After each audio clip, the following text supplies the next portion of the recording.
Hi, folks. My name is Jason Wampler. I'm the host of The Rocket Minute. And I said we're only going to shoot one episode per week.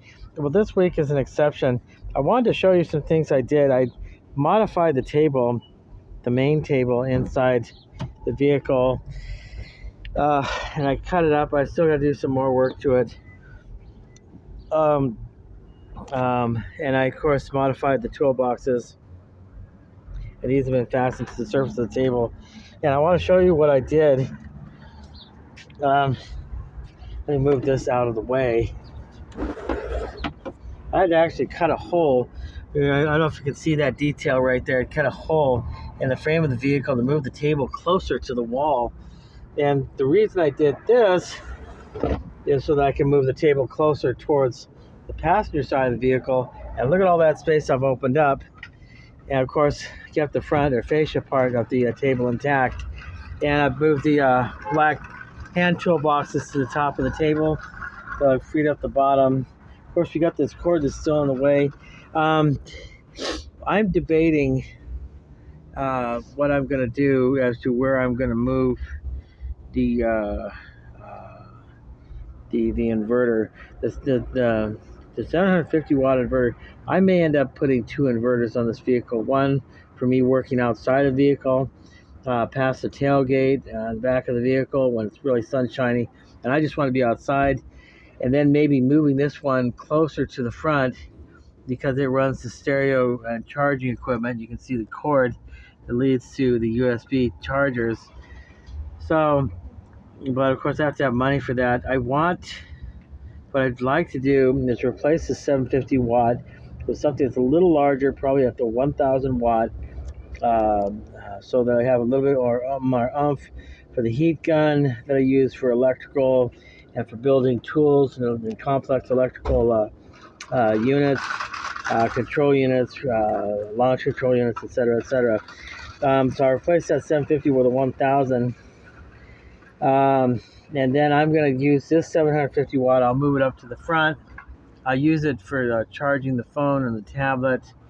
Anything else now in the speaker box, and maybe any small hand tools that I might use, like a small Dremel for finishing cleaning up work if I'm working inside.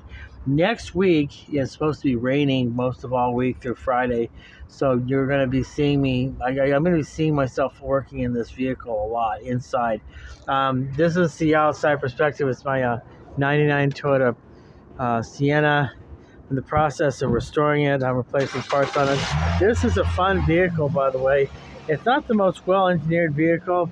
It's got a V6. It's overpowered, but you know, I got to tell you, it's a Toyota. I'm loyal and I'm faithful to Toyota. So that's pretty much that. It's got a V6 that just hogs the fuel. I said this last night in my last post. It would do well with a 2.5 liter 5-cylinder turbocharged diesel engine, something with about maybe 220 horsepower, 400 foot-pounds of torque, 500 foot-pounds of torque, but something that gets 35 miles to the gallon. 2.5 liter turbocharged 5-cylinder inline 5 turbo diesel is going to get around 35 to 38, possibly even 45 miles to the gallon. This thing gets 12 to 15 miles to the gallon. With about the same amount of power, and I just am getting killed on gas, but that is such as it is. You can kind of see it from here, but the lighting and the shading aren't good. That's my new old vacuum cleaner. I went through and rebuilt it. That is like a 70 or 80-year-old vacuum cleaner, and I tell you, they don't make things like that. But you know what? I just want to come around and show you what I got. I need to get the hose for it. I need to get a hose and attachment for it. But let me open up the door. You can tell I'm missing door handles.